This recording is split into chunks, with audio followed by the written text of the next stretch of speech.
50 years ago, a great American in whose symbolic shadow we stand today signed the Emancipation Proclamation.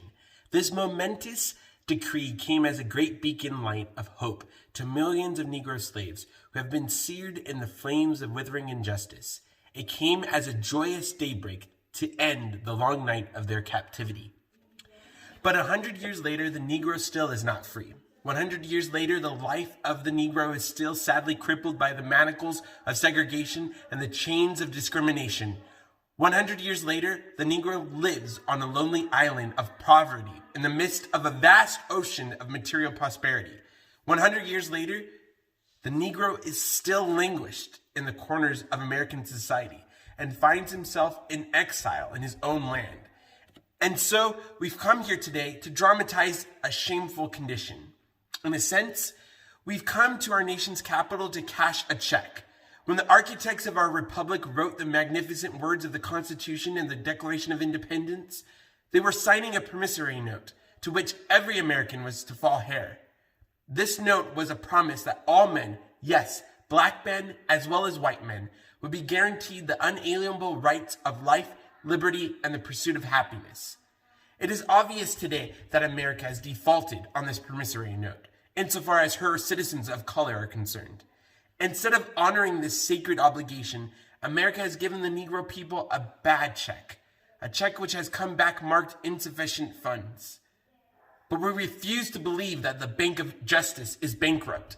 We refuse to believe that there are insufficient funds in the great vaults of opportunity of this nation. And we've come to cash this check, a check that will give us upon demand the riches of freedom and the security of justice. We have also come to his hallowed spot to remind America of the fierce urgency of now.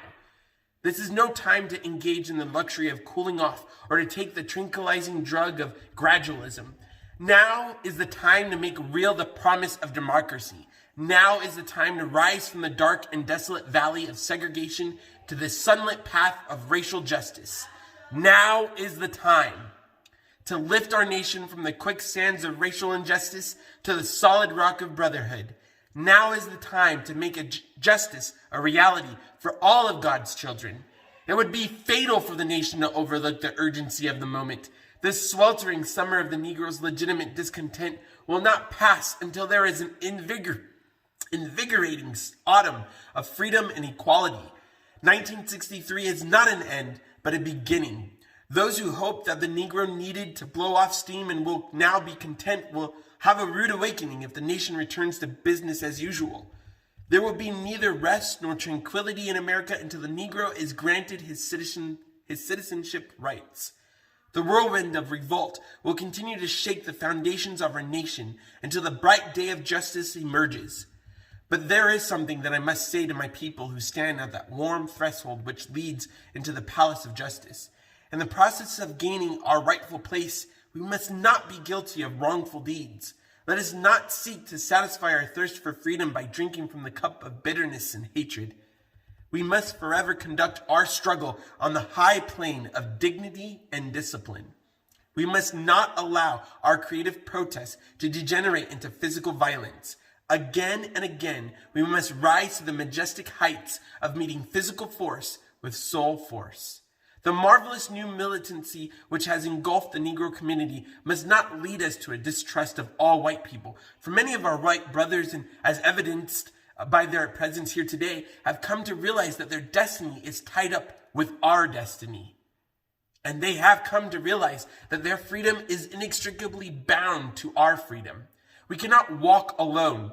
And as we walk, we must make the pledge that we shall always march ahead. We cannot turn back.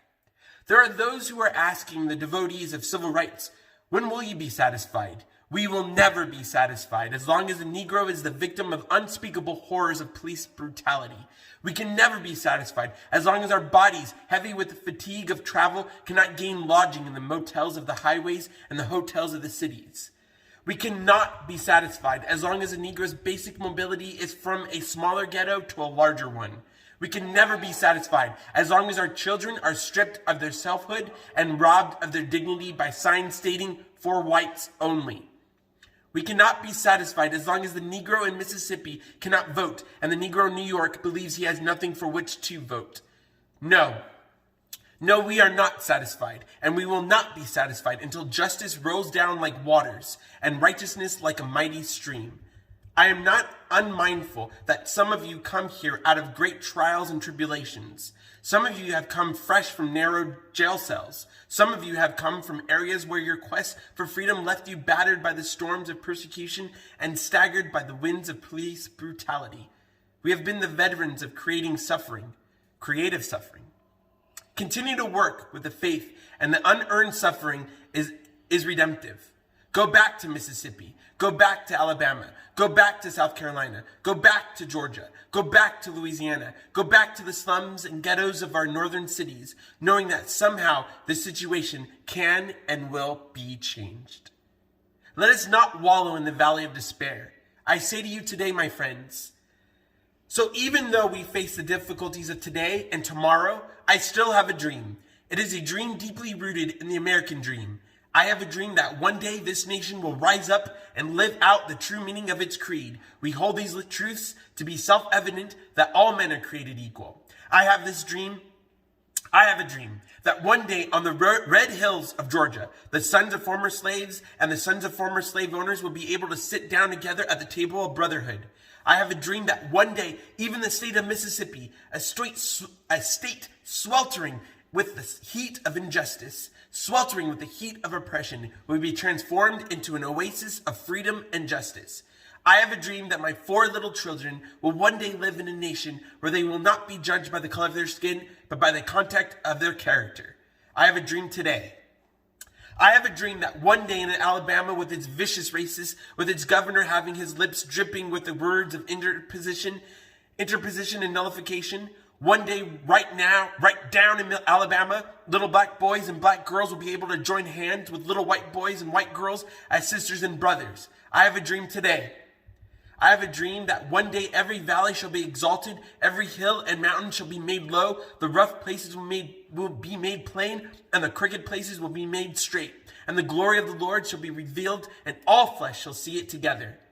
This is our hope. This is the faith that I go back to the South with. With this faith, we will be able to hew out of the mountain of despair a stone of hope. With this faith, we will be able to transform the jangling discords of our nation into a beautiful symphony of brotherhood. With this faith, we will be able to work together, to pray together, to struggle together, to go to jail together, to stand up for freedom together, knowing that we will be free one day. This will be the day when all of God's children will be able to sing with new meaning, "My country 'tis of thee, sweet land of liberty, of thee I sing. Land where my fathers died, land of the pilgrim's pride, from every mountainside, let freedom ring."